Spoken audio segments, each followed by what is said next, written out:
Silakan. Kok silakan aja Pak? Faktanya apa Pak? Faktanya apa Pak? Yang melecehkan siapa Pak? Bisa jawab nggak Pak? Apa itu? Nah, Bapak jelas siapa itu? Bukti.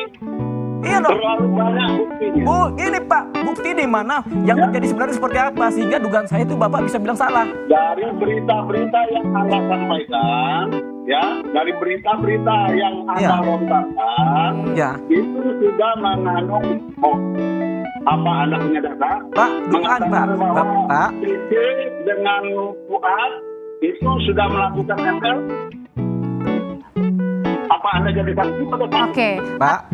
Apakah Anda juga mengetahui bahwa SS itu sebagai LGBT? Iya. Sebagai riset? Iya. Oke. Kita balik ke substansinya, Pak Zakir. Pak, jangan muter-muter Pak. Kembali ke substansi Pak. Kembali ke substansi Pak ya. Jangan muter-muter. Jangan muter-muter ya. Udah tua malu kita sama umur. Kita kasih satu adagium hukum dulu. Barang siapa melaporkan sesuatu kepada hukum, dia harus membuktikan, ya kan? Sebaliknya. Jadi dia harus punya dasar dulu. Apa yang saya sampaikan adalah dugaan. Dugaan dan analisa. Wajar secara hukum saya bisa menduga dan analisa karena saya seorang advokat. Advokat itu dilindungi oleh undang-undang advokat juga menyampaikan analisa dan dugaan. Sehingga ketika kita menyampaikan dugaan dan cerita, itu adalah kita menyampaikan suatu analisa dan dugaan. Itu dilindungi oleh undang-undang advokat. Namanya juga dugaan, ya kan? Yang kedua, Pak Zakir harus membuktikan yang benar yang mana. Kalau saya bicara dugaan seperti ini, Bapak harus membuktikan di persidangan atau di kepolisian atau di laporan Bapak. Yang benar yang mana? Kalau Bapak sendiri nggak bisa membuktikan yang benar yang mana, berarti Bapak sudah masuk unsur bagi saya untuk bahwasannya Bapak membuat laporan tidak benar. Karena Bapak nggak punya yang benar yang mana. Satu masuk unsurnya Bapak. Yang kedua, Bapak nggak punya legal standing menyatakan ini gaduh atau tidak. Kan Bapak bilang menimbulkan gaduhan. Bagi masyarakat Indonesia, apakah gaduh apa tidak omongan saya, dugaan saya? Jawabannya mereka setuju-setuju aja tuh. Tanya aja sama masyarakat.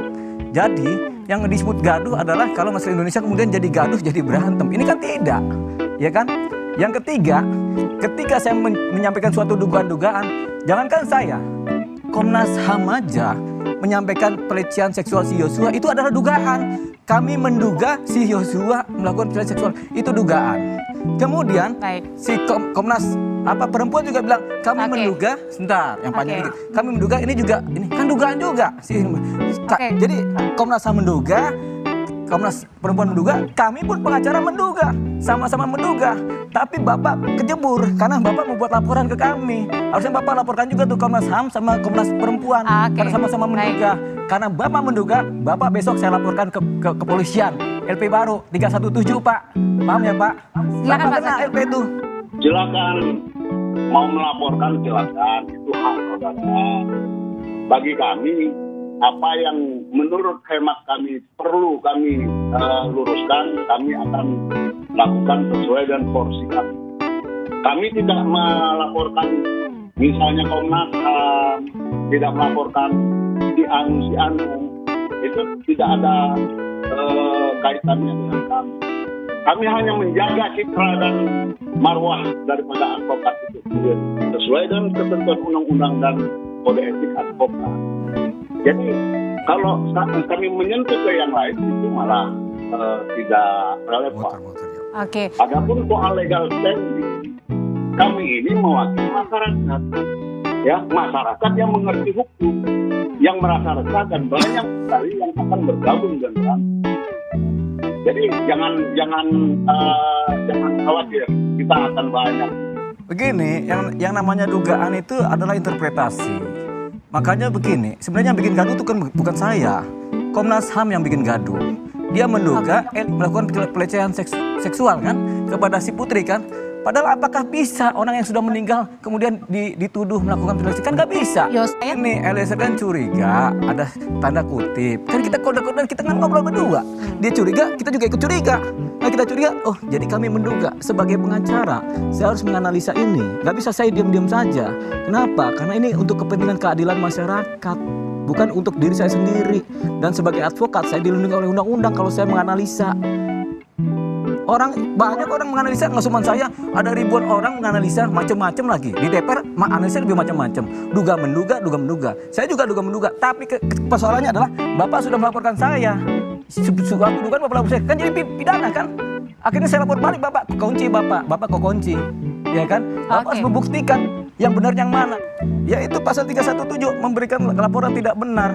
Karena Pak Jagir nggak bisa tahu yang benar yang mana dari cerita ini. Karena Pak Jagir tahu, sebenarnya nggak melecehkan karena memang faktanya tidak melecehkan. Ya kan, si antar dua orang ini. Kan kalau ada faktanya nggak apa-apa. Ternyata Bapak nggak punya fakta.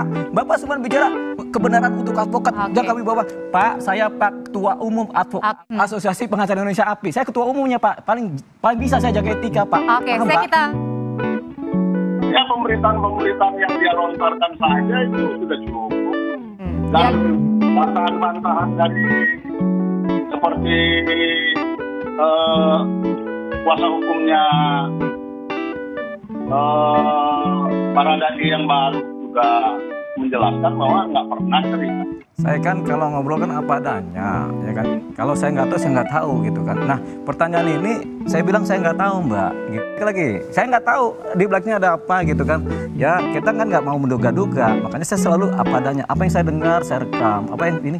Kalau memang cerita pertanyaan itu, ya memang saya nggak tahu apa di balik itu, ya kan. Baik-baik saja. Saya juga sama Pak Jagir sebenarnya baik-baik aja.